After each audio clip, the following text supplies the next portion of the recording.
ये दो बड़ी गलतियां जो पंडित जवाहरलाल नेहरू के प्रधानमंत्री काल में हुई, सबसे बड़ी गलती जब हमारी सेना जीत रही थी, पंजाब का एरिया आते ही सीज फायर कर दिया गया। अगर सीज फायर 3 दिन लेट होता तो पाक ऑक्यूपाई कश्मीर आज भारत का हिस्सा। ये बयान अमित शाह ने बुधवार को लोकसभा में दिया। उन्होंने कश्मीर में सीज फायर करने और मसलों को संयुक्त राष्ट्र तक ले जाने वाले फैसले को ब्लंडर बताया। जम्मू कश्मीर से जुड़े 2 विधेयक भी पेश किए गए, जम्मू कश्मीर आरक्षण संशोधन विधेयक 2023 और जम्मू कश्मीर पुनर्गठन संशोधन विधेयक 2023। सरकार ने इसके लिए 24 सीटें भी आरक्षित की हैं। गृह मंत्री ने यह भी साफ कर दिया कि पीओके हमारा है और सरकार के स्टैंड में इसे लेकर रत्ती भर भी फर्क नहीं आया है और वो पीओके से पाकिस्तान को खदेड़कर ही मानेगी। नमस्कार, मैं हूं Sudhanshu Shiv Kumar. India TV explainer में आज हम जानेंगे क्या है पीओके और यहां की 24 सीटों का मसला आखिर क्या है। कश्मीर का 78,000 किलोमीटर वर्ग का हिस्सा पाकिस्तान के अवैध कब्जे में है और पाकिस्तान इसे आजाद कश्मीर कहता है। चलिए सबसे पहले जानते हैं आखिर क्या है पीओके। ये समझने के लिए इतिहास में झांकना जरूरी है। 1947 के बंटवारे के वक्त और इसके पहले तक जम्मू कश्मीर आजाद रियासत थी। अंग्रेज इस रियासत को इसके तत्कालीन महाराजा हरि सिंह को सौंप गए थे। जब दूसरी रियासतों का भारत में विलय हो रहा था, उस वक्त हरि सिंह हिला हवाली करने में लग गए। वो इस स्वतंत्र रियासत के महाराजा बने रहना चाहते थे।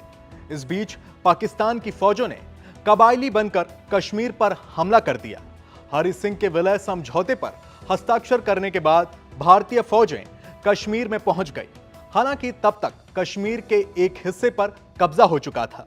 उस वक्त हमारी फौजें आसानी से पाकिस्तान को खदेड़ भी देती, लेकिन तत्कालीन प्रधानमंत्री जवाहरलाल नेहरू ने पाकिस्तान के साथ युद्ध के समय संघर्ष विराम का फैसला लिया।